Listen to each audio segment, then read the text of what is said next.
Welcome to this episode 4 of Virtual Science Saturday, and it will be the last episode of this semester. So we will be rejoining again in February, and I have some exciting things planned for you at that time. So just a couple of things to note: I have muted all of you. If you have any questions, please start posting them onto the chat. I will be monitoring the chat. And so if there is something that needs to be attended immediately, we will attend to that as well. So we have a pleasure of having Dr. Binto George from the School of Computer Sciences at Western Illinois University as our presenter today. And he's going to talk about the rules of road in cyberspace, how to stay safe on the internet. And he will show you lots of cool things. So our general theme for the Science Saturday has been always to give you activities to do, give you resources to play with in your own time later on if that topic was appealing and interesting to you. And we are going to do that same thing today as well. So take it away, Dr. George. Thank you, Kishore. It's a treat. It's great to be here. I just want to remind everyone that this is recorded. Which will be, I think Kishore will be posting this online. And again, I have Joven here. He is a third grader, and then Julian is a 10th grader. And so they may be asking questions, maybe answering, and so on. Again, I have two parts to this talk. The first part is where I will try to scare you a bit. And the second part is where I will try to say it's going to be okay. All right. Again, those who don't know me, I grew up in India, and I've been here in Midwest for the last 22 years or so. So I will try to be as clear as I can. So if something is not clear, use the chat and I will be glad to repeat. So pretty much rules of the road in cyberspace is the talk. So what is cyberspace? So Joven, do you know what is cyberspace? No. Okay, that's a fair answer. Okay. His dad is an expert in cyberspace, and he doesn't know about cyberspace, which is fine because. And now, what about you, Julianne? Anything on the internet? Anything on the internet. Okay, so anything on the internet is cyberspace. Okay, so right now you just learn numbers at this point. I know what cybersecurity is. Okay, you know what cybersecurity is. Okay, all right. So what is cybersecurity? It's kind of like internet security. Right. So how to stay safe online. Okay. So that is what cybersecurity is. Okay. All right. That's wonderful. Now the next question is, why is cybersecurity important? Okay. So what I will do is I'll just walk you through some of the slides here and show some videos and things like that. Okay. So number one, identity theft. So what is identity theft?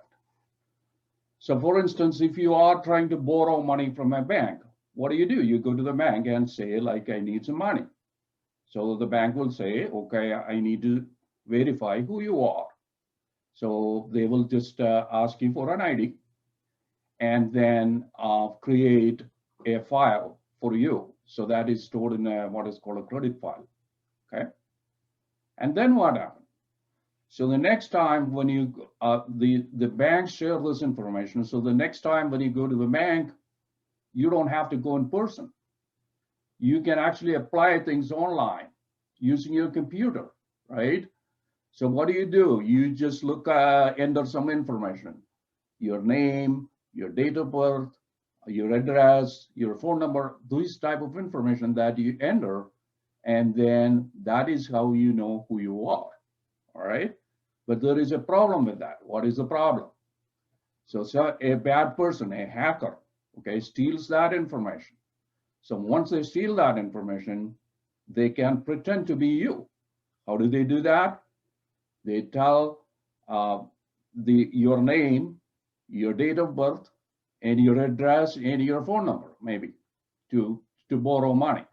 Okay, so that is one of the problems, which is called identity theft. All right. So now, when you talk about the identity, can anybody tell what this is? Okay, so this looks like my glasses, right? And then you have some tapes here. Then anybody can tell what this is? What is this, Jovan? It's a ruler. Okay, yeah.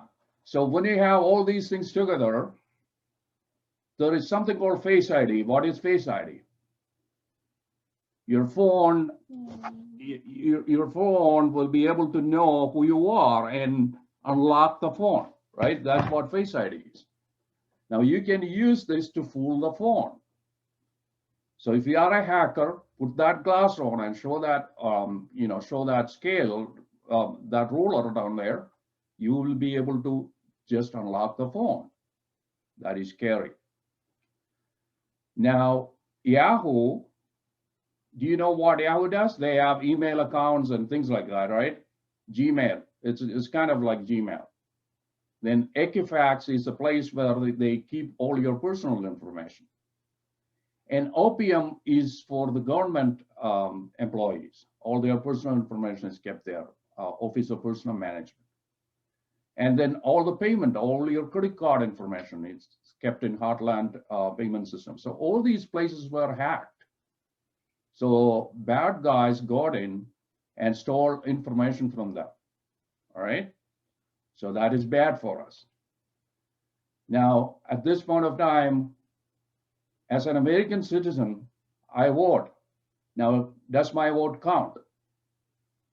That really depends on how much security we have. The most important thing is to make sure that our vote is counted. Each of us have one vote so that we can elect a president or a governor or a representative.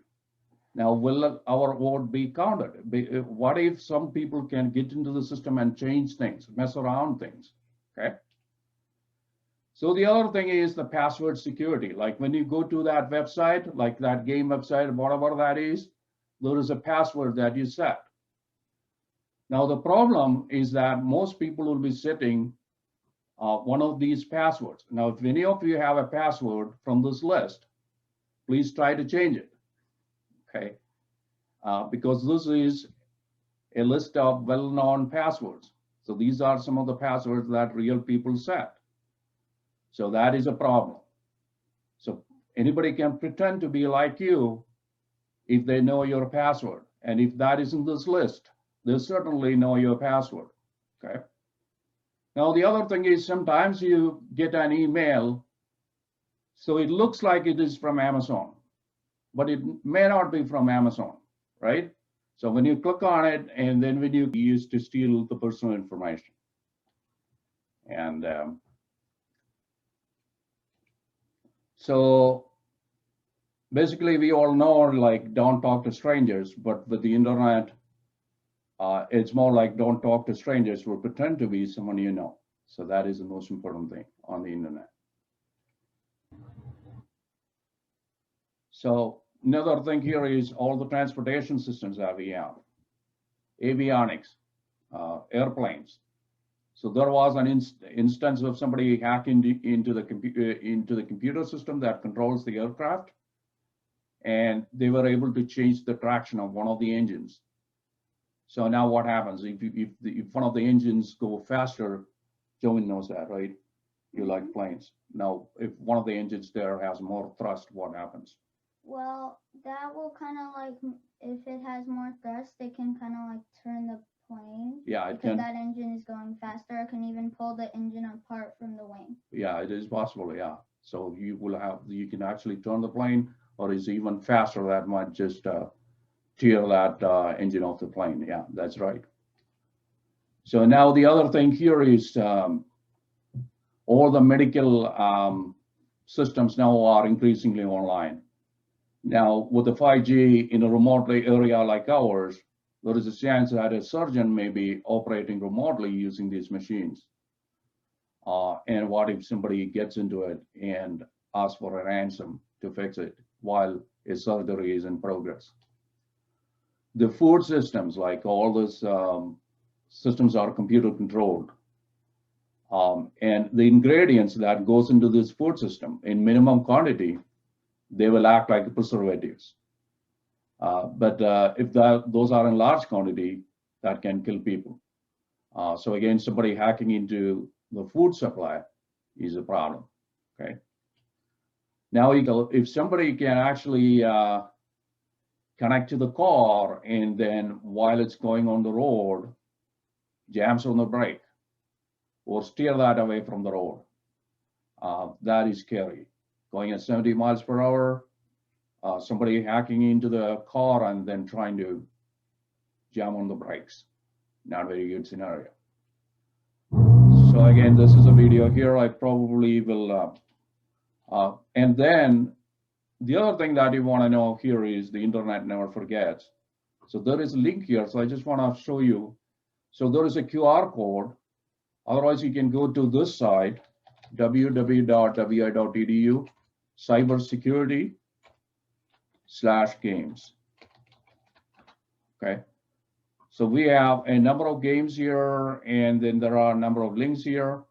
So there are some games here, we'll talk about that later, but if you go to the Wayback Machine, you can try this yourself. But again, I'll show you that for you here.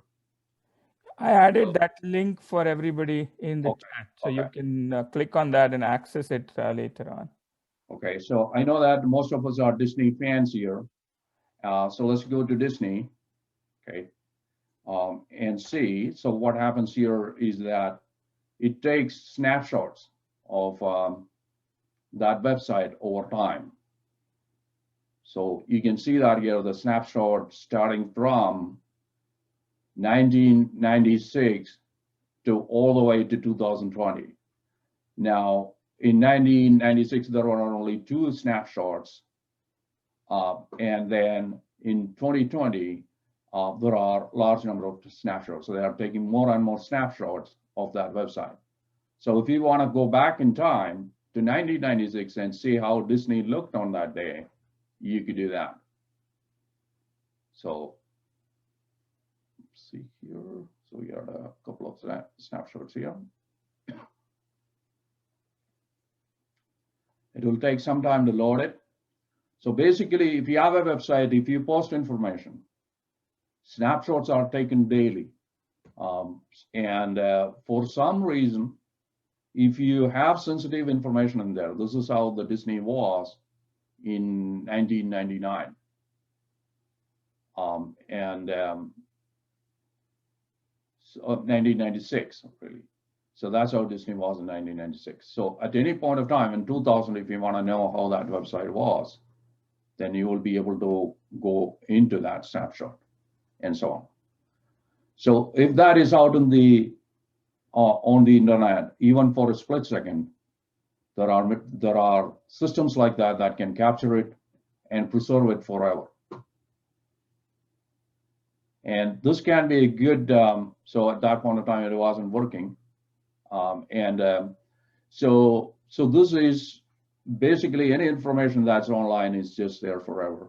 So we can assume that way. So again, Google is not just for information. The Google can find a lot of things. And for instance, like if you know what to look for,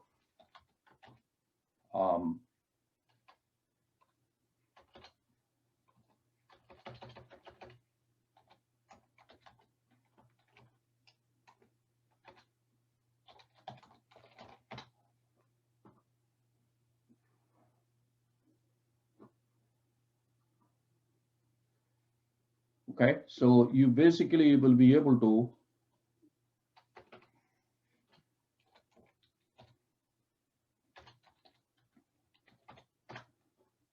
look for cameras, for instance. And we have looked at some of the cameras here. I can just show you.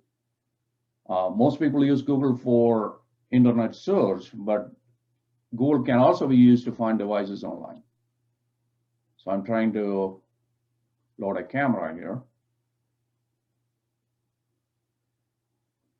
Okay, I just made sure that this camera is in public space. Okay, so I don't want to intrude into anyone's privacy. So you can see that here. You can even control this camera. And so if you are looking for a camera in Macomb, you may be able to do that. So for instance, Macomb, Illinois. So we know that this webcam, most people know. So this way, like any camera or any devices that is connected to the internet can be found if you know what you're looking for. And the other thing is finding personal information is not very hard. It's just to find the bad guys living next door as well. So it's easy to find where people live. Many counties have their information online, again, for public disclosure purposes and so on. Now, another thing is the dark web. So the web that you see is only tip of the iceberg, and there is a lot underneath. And you can see that, like, you know, if you go to the browser here.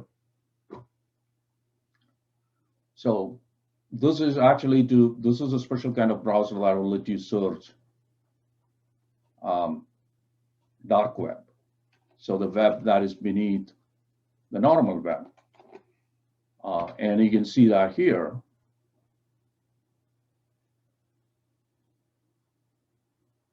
It might take some time to load. So basically, comic books, generally people have to buy. But in this particular case, if you have that link, you may be able to just download it from there. Okay. Again, it is a theft, although people can download things from there for free. That doesn't mean that it is right, because the people work hard to create these books and publish these books. And so it is fair to buy those rather than just steal from them. You know, things like that. So that is part of the dark web. Then what we have here is all the documents. When you release these documents, sometimes you have to redact information from the document for protecting privacy. And if you don't do that right, then there is still a chance that that information is still in the electronic documents. The other thing that you can see here is like all these IoT devices, like baby monitors, your thermostat, your coffee machine, all these things are connected to the internet.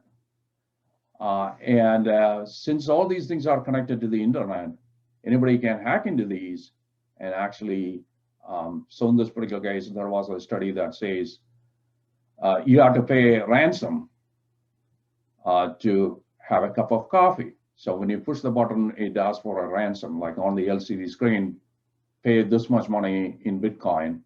And then when you pay that, and that's when you'll be able to brew the coffee and so on. Now, people are going increasingly to the cloud because of the cost reduction and things like that. Everybody is going onto the cloud. And so the problem with that is again, security, because somebody can steal that information from the cloud. People can download information from the cloud, viruses, all these things, and that can be a problem. So again, there are things like ransomware, where typically what ransomware does is it infects your computer. And then once your computer is infected, what it can do is that ask for ransom. Looks like they even have a customer service. So for some reason, like if you are not able to send the payment in time, they might give you an extension for the due date. Okay, so and then there is cyber stalking. So people trying to stalk you online or threaten you online and so on. So now next part of the talk is basically what can you do to stay safe online. Okay. So some of the things that you can do here is set a secure password. Okay. So we saw that some of the passwords that people set is not very secure, right? You know, you have password or ABC123 monkey.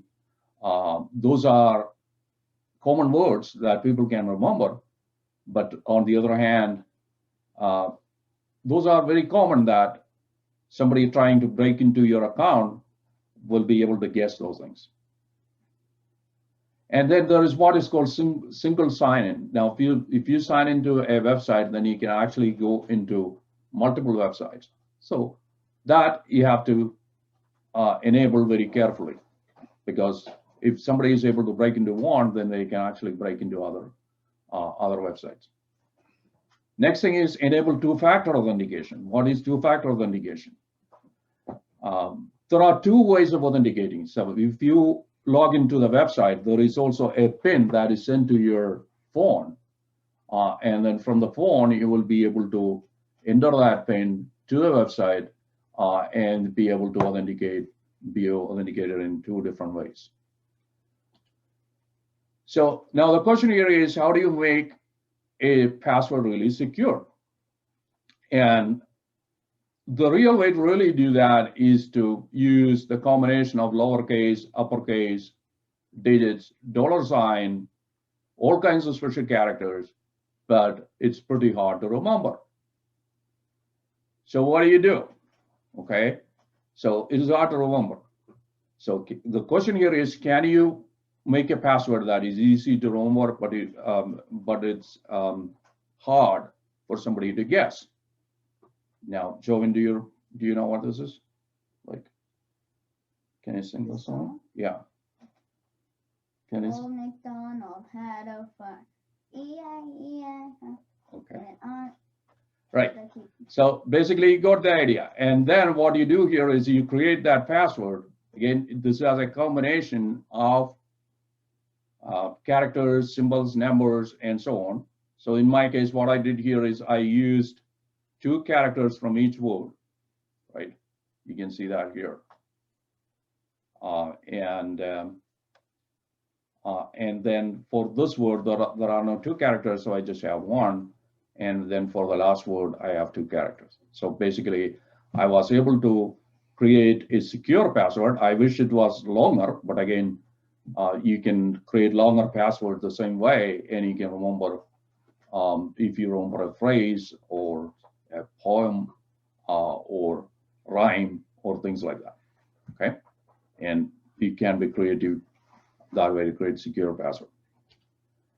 Now the other solution here is to use the browser in incognito mode. So what does that mean? So if you have a browser here,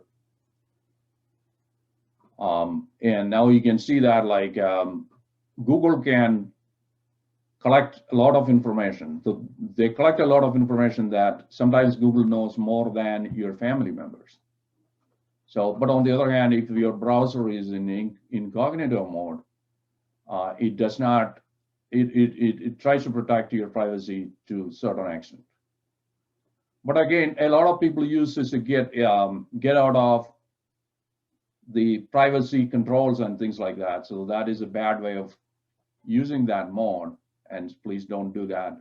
Okay, your parents are doing things for your good, so try not to circumvent any of those. But if you want to really protect your privacy when you go online, this is one of the options that you have. The other thing that you can do to protect from ID theft is limit providing personal information.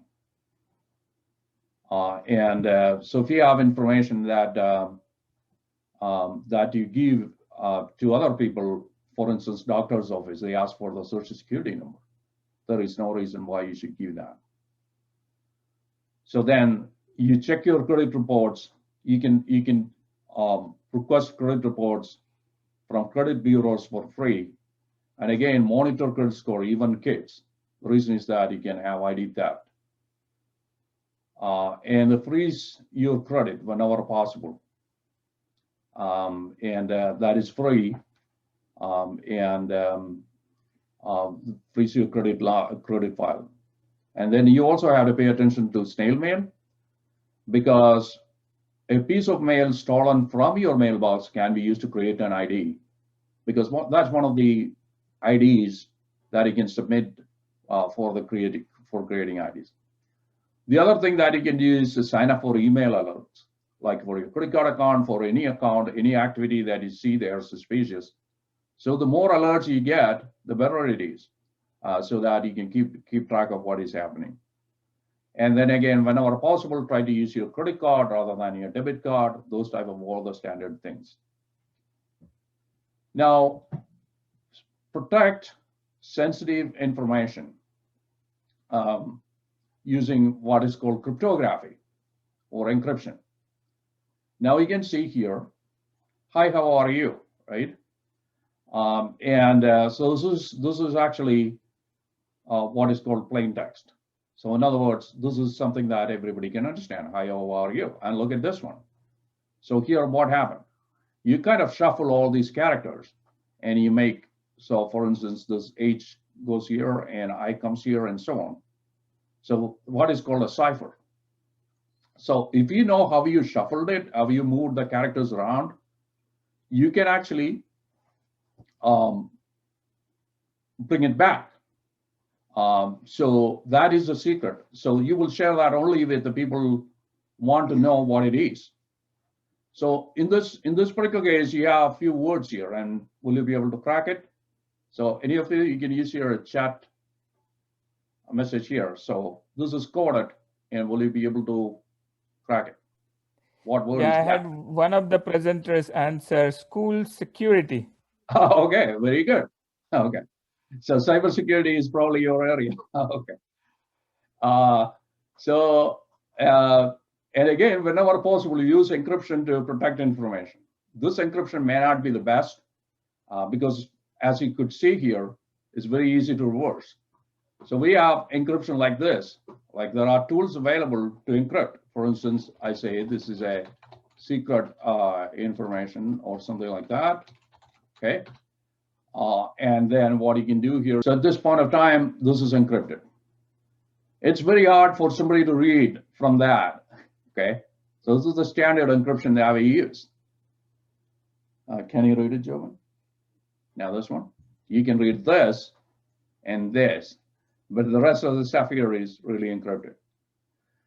So if you want to get it back, you have to do what is called decryption. It's kind of sticky here. Okay.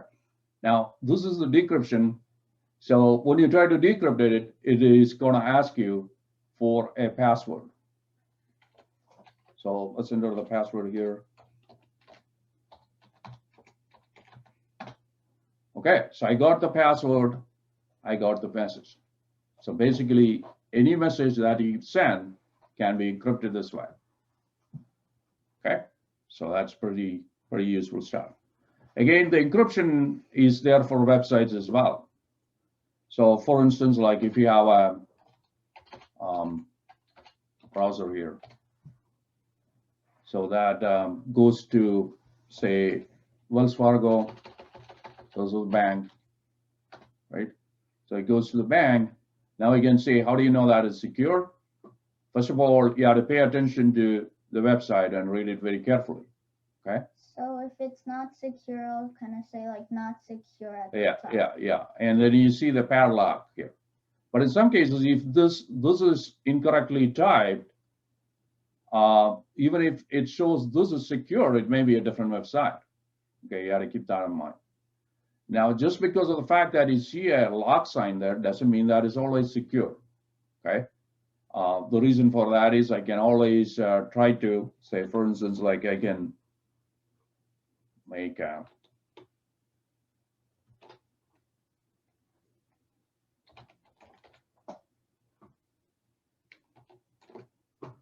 so now, is this my actual browser? No, it isn't.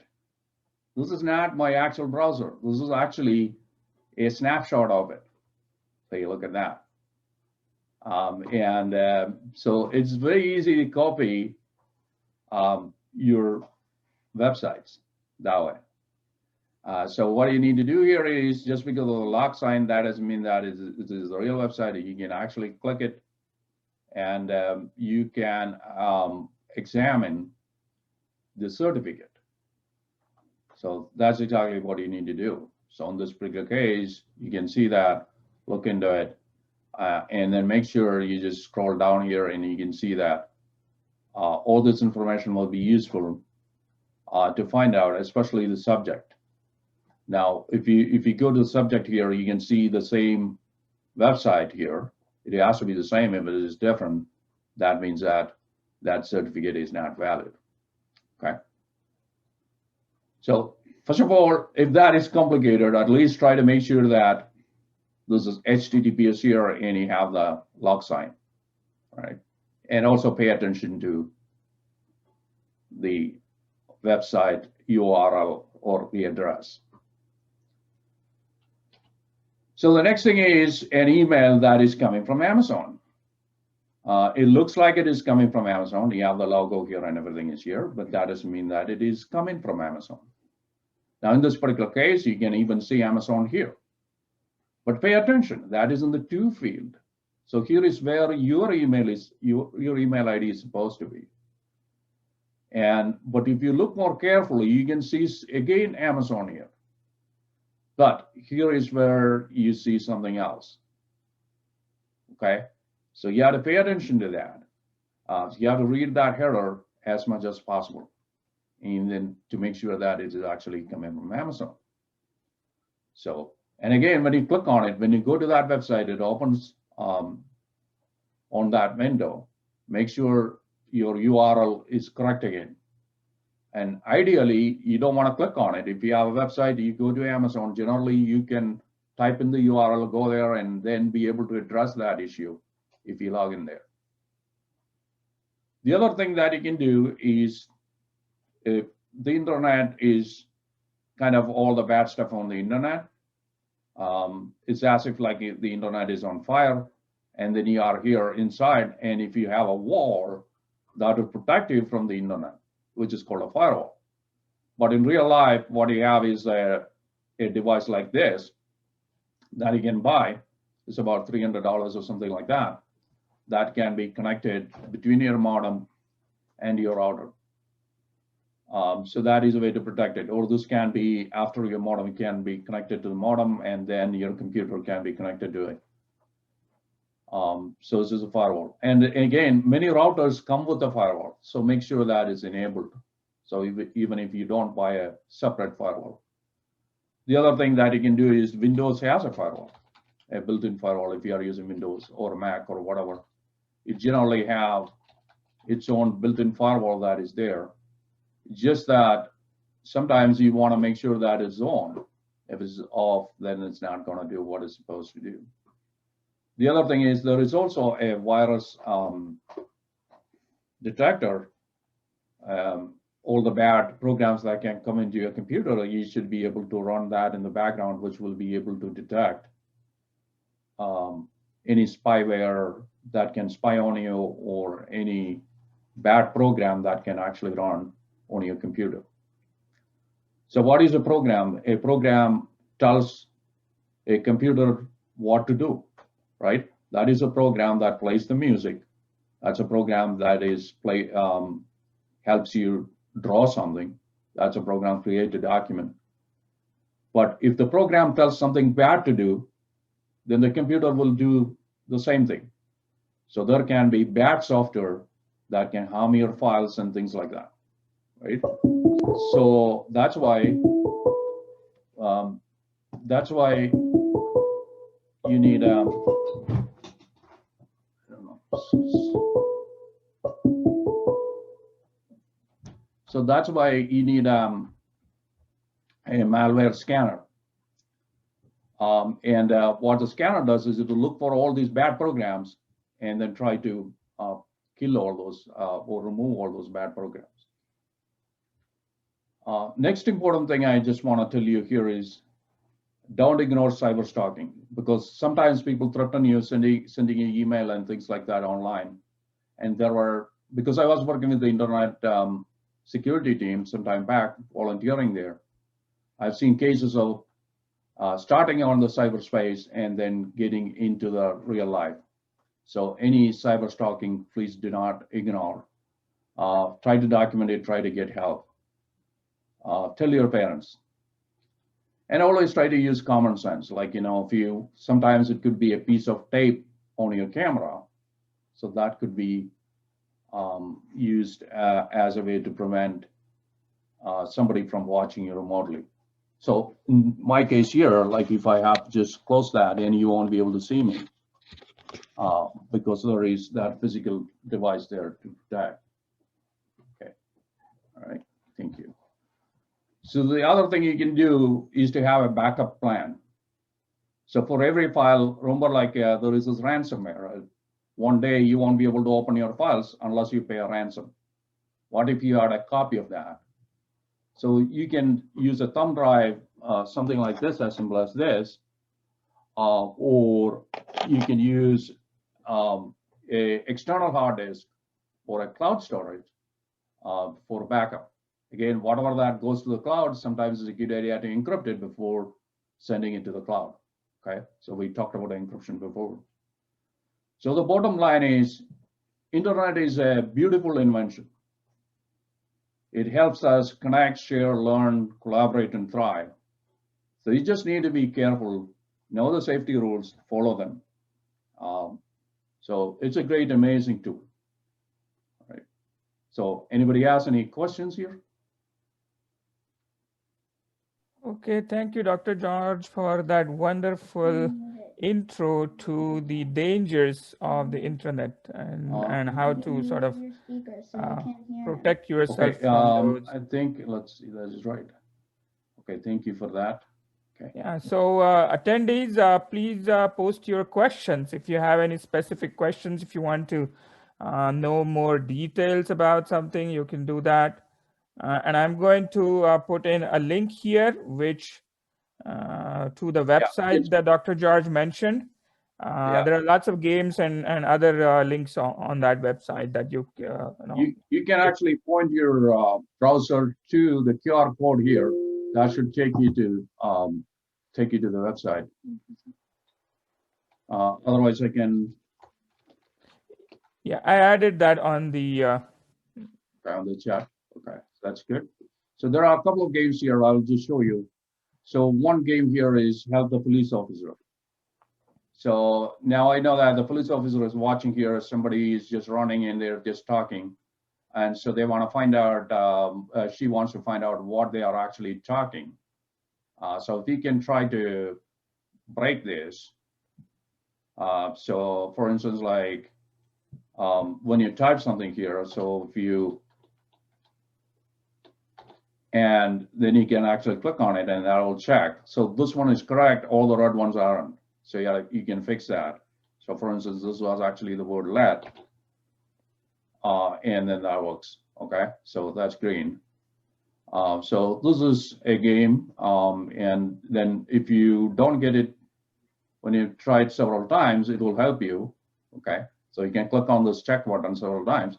So actually, now you got it. So basically you got the message. So you can go back there and again, try to play. So there are more games there. So you can actually play. The other thing here is all the link that I talked about, the Wayback Machine is there. There is something called Smash the Buffer.